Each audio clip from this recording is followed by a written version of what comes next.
you a story about a silly customer that I had. And if you can relate, comment down below if you've ever had some dodgy customers that you just think, what was that? So I did this lady, she contacted me out of the blue. She wasn't happy with her old window cleaner. Well, usually what happens is the old traditional guy disappears, don't do it anymore.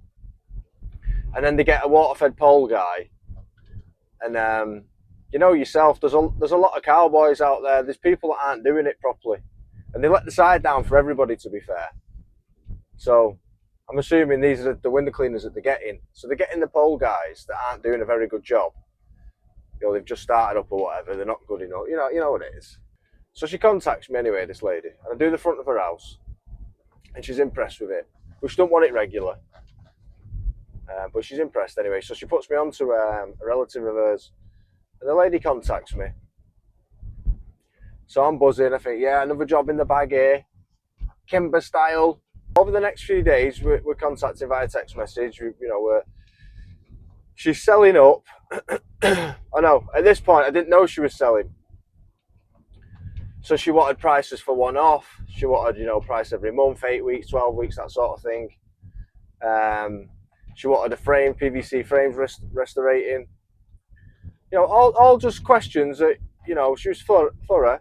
She wanted to know any of the ins and outs, so I give it her. So over a couple of days, 3 days or something, she gives us a date. She gives us a time. We get the price.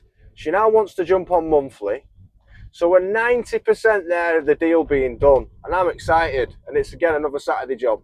Because she wanted it done on a Saturday so she could be there. So we confirmed everything.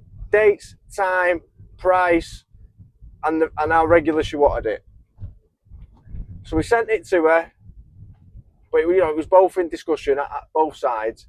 So I finalised it. I said, right, are we happy to go ahead? We're 90% there. Maybe it was my fault. But she gave the dates, the times, all that. And she never texts back. So I didn't hear nothing from it. So I thought, right, Saturday, I'll go and do the job. So I loads my van Saturday, full of PVC at the front. Big doors, everything. It's massive. Big bays, double-sided and all that. So there was a lot of plastic for me to restore. So I turns up, 10 o'clock or something it was, on a Saturday morning. And I'm knocking on the door, no answer. And normally my number one rule is, with a first job, and I haven't met the customer before, I don't touch the house until I've met the customer. Because I'm not getting into what happens anyway, what did happen. Plus, if I've got the wrong house, if I haven't seen pictures, that sort of stuff, or Google Earth wasn't clear enough, and I haven't actually been to the property to price it up myself, I like to meet the customer. No answer. So I'm waiting around. I'm unloading my van while I'm knocking on, getting the stuff in the garden. So I'm going to deep clean all the frames. Still no answer, so I thought, well, whatever. We're 90% there in the bloody text messages. I'll just make a start on it. So I get my ladders up onto the little small pitch roof above the front door. I had to climb on there to get to a window. So I've deep cleaned the frame. It's sparkling, cleaned the glass. So I've already spent time on there. Sets the ladders up on the bay. Does the first two windows with the small openers. Clean the frames. Got them back to white. Did the sill. Cleaned the glass. Gets to the third section of the bay. She bangs on the window on the inside. So I'm like smiling at her, and I can tell by her face she's thinking, "What are you doing?" So I'm like, "Oh, here we go." So she opens a window. She says, "What do you think you're doing?" And by this time, I'm like, "Oh no." She says, "What do you think you're doing?" I said, "Sorting your windows out." She went, "I thought it was a PVC restoration." I went, "It is, look at your sill compared to that." She went, "Oh." She'd messed up because she thought I was cleaning the windows. She thought I'd charged her 65 quid just to clean the glass, but I was restoring all the plastic.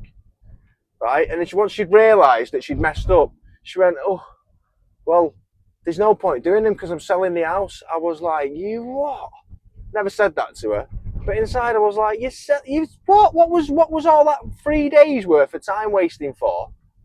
Arranging times, dates, monthly bloody cleans, and you're selling the house. I thought, wow, you are something else, you love. So so obviously I took it on the chin. I said, oh, it must be my mistake, blah, blah, blah. I took ownership. He said, oh, I'm very sorry about that. I said, no, don't worry about it, love. In my head, I was fuming. I thought, are you joking? Am I going to get all my cleaning products back? Am I going to get my Saturday morning back? Am I going to get my fuel back? All the time wasted over text message trying to book you in, diary work, moving people around. Am I going to get all that back? No, I'm not. But it's okay, I'll take it on the chin. So as I'm coming down the ladders, her son's behind me. Didn't even know. So she weren't answering the door because she didn't want it done. Right? This is what I thought. So she'd rang her son. Her son snuck up behind me. He stood behind me in case I kicked off. She's telling me she don't want it. Tag team me they did. Couldn't believe it. Thought, you're not getting nothing like that out of Kimber, mate, because he's professional. He ain't kicking off. You're mad. You're not tarnishing my word just because you couldn't sort your bloody self out and couldn't ring me back and say you didn't want it after all that miver, after all that mess. You could have just said, sorry, we're not interested. But no, you let me turn up. I was fuming, man. For days I couldn't get it out of my head. I just thought, what a weirdo. Like an actual weirdo. Or maybe it was just me. You know, she didn't finalise the last text message, so it was probably my fault thinking about it. But there you go. Nice little story of some dodgy customers.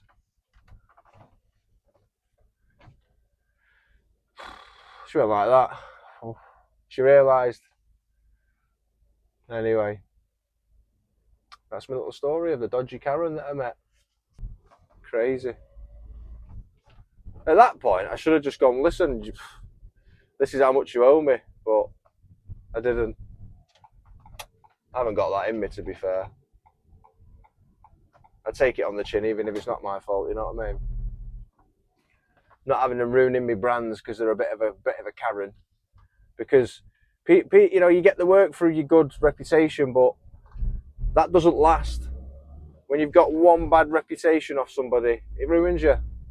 So, you know, I plan to keep a good reputation around here. Hence why I just took it on the chin and got the work, well, packed up and went, never said anything. But if they ever came back, the answer's, fuck off.